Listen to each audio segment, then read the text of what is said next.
رسول اللہ صلی اللہ علیہ وسلم کے اولین جانشین اور خلیفہ اول کو تاریخ میں ابو بکر صدیق کے نام سے یاد کیا جاتا ہے۔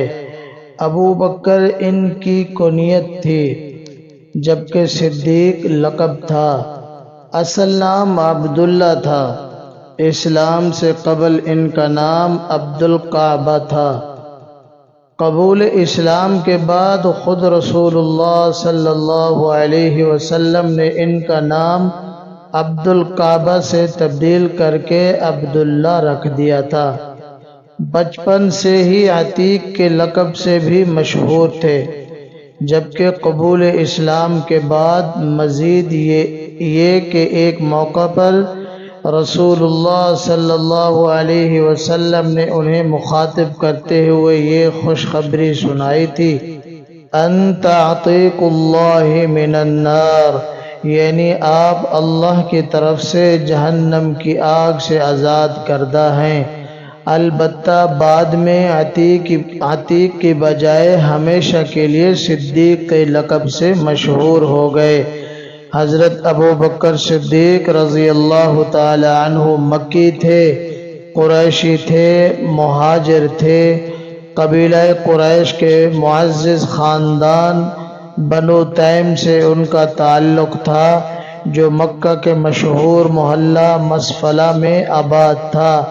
حضرت ابو بکر صدیق رضی اللہ تعالی عنہ عشرہ مبشرہ یعنی ان 10 خوش نصیب ترین افراد میں سے تھے جنہیں رسول اللہ صلی اللہ علیہ وسلم نے جنت کی خوشخبری سے شاد کام فرمایا تھا۔ حضرت ابو بکر صدیق رضی اللہ تعالی عنہ کے والد کا نام ابو قحافہ جبکہ والدہ کا نام سلمہ تھا۔ یہ دونوں باہم چچا زاد تھے، لہذا والد اور والدہ دونوں ہی کی طرف سے آپ رضی اللہ تعالی عنہ کا سلسلہ نسب 7ویں پشت سے مروہ بن کعب پر رسول اللہ صلی اللہ علیہ وسلم کے سلسلہ نسب سے جا ملتا ہے۔ حضرت ابو بکر صدیق رضی اللہ تعالی عنہ کو رسول اللہ صلی اللہ علیہ وسلم کے انتہائی مقرب اور خاص ترین ساتھی ہونے کے علاوہ مزید یہ شرف بھی حاصل تھا کہ آپ رضی اللہ تعالی عنہ رسول اللہ صلی اللہ علیہ وسلم کے سسر بھی تھے۔ ام المؤمنین حضرت عائشہ صدیقہ رضی اللہ تعالی عنہا آپ رضی اللہ تعالی عنہ کی صاحبزادی تھی۔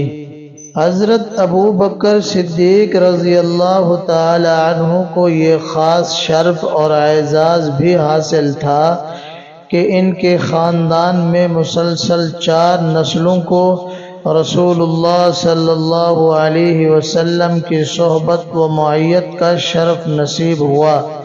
چنانچہ ان کے والدین بھی صحابی تھے، یہ خود بھی صحابی تھے۔ ان کے صاحبزادے عبداللہ اور عبد الرحمن، نیز صاحبزادیاں عائشہ اور آسمہ، اور پھر نواسے عبداللہ بن زبیر رضی اللہ تعالی عنہم اجمعین، سبھی رسول اللہ صلی اللہ علیہ وسلم کے صحابی تھے۔ حضرت ابو بکر صدیق رضی اللہ تعالی عنہ کی ولادت مکہ میں رسول اللہ صلی اللہ علیہ وسلم کی ولادت باسعادت کی تقریباً 2.5 سال بعد اور پھر وفات مدینہ میں آپ صلی اللہ علیہ وسلم کی وفات کے تقریباً 2.5 سال بعد ہوئی۔ حضرت ابو بکر صدیق رضی اللہ تعالی عنہ جاہلیت اور پھر اسلام دونوں ہی زمانوں میں نہایت باوقار اور واضح دار رہے۔ تمدنی و معاشرتی زندگی میں انہیں ہمیشہ ممتاز مقام حاصل رہا۔ ظہور اسلام سے قبل بھی اس معاشرے میں انہیں ہمیشہ انتہائی عزت و احترام کی نگاہ سے دیکھا جاتا تھا۔ سب اہل مکہ اپنے اختلافات اور خاندانی جھگڑوں میں انہیں اپنا ثالث مقرر کرتے اور پھر ان کے ہر فیصلے کو بلا چون و چرا تسلیم کیا کرتے تھے۔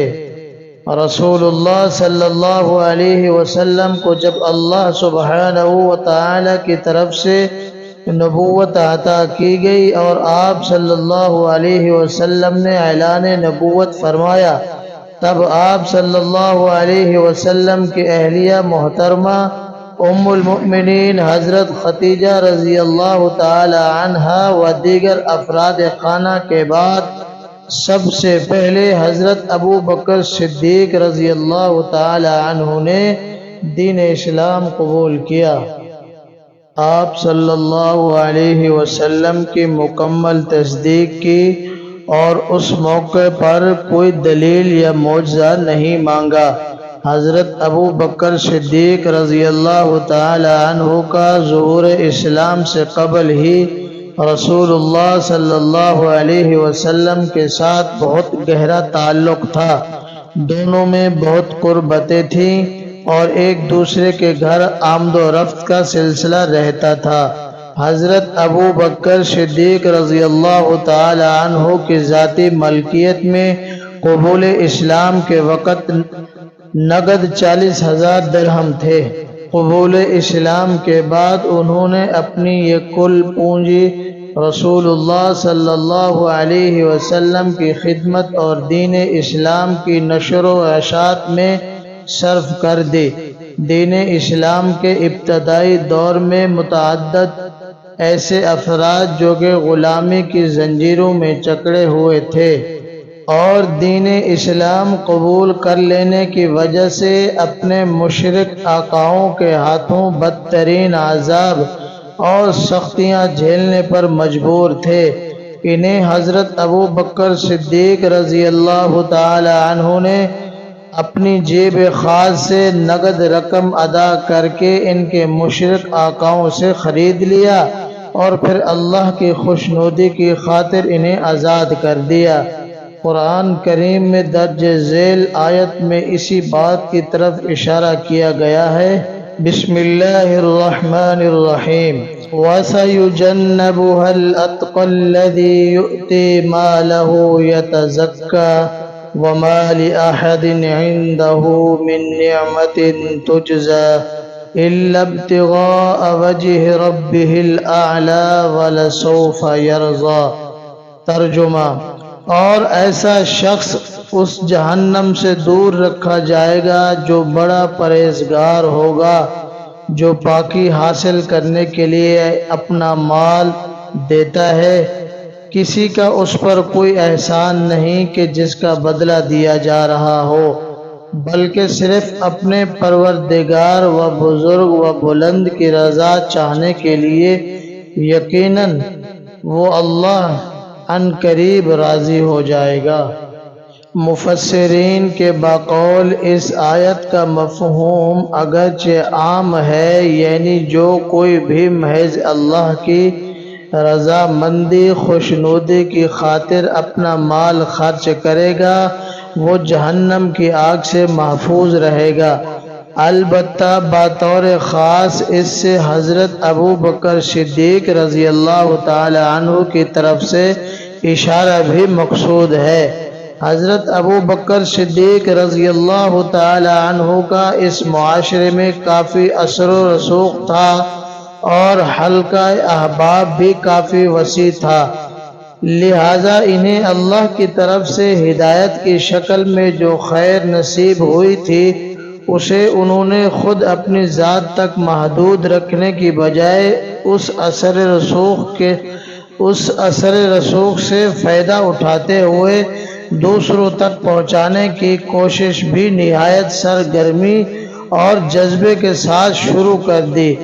چنانچہ ان کی ان دعوتی و تبلیغی کوششوں کے نتیجے میں اس معاشرے کے متعدد ایسے بڑے بڑے اور با اثر افراد مشرف با اسلام ہو گئے جو آگے چل کر دین اسلام کے بڑے علمدار اور اس قافلہ توحید کے سپہ سالار ثابت ہوئے۔ دین اسلام کی نشر و اشاعت اور سربلندی کی خاطر جنہوں نے تاریخی خدمات اور ناقابل فراموش کارنامے انجام دیے، عشرہ مبشرہ یعنی وہ 10 خوش نصیب ترین حضرات جنہیں اس دنیا کی زندگی میں ہی رسول اللہ صلی اللہ علیہ وسلم نے جنت کی خوشخبری سے شاد کام فرمایا تھا، ان میں سے 5 حضرات نے آپ رضی اللہ تعالی عنہ کی دعوت اور تبلیغی کوششوں کے نتیجے میں ہی دین برحق قبول کیا تھا۔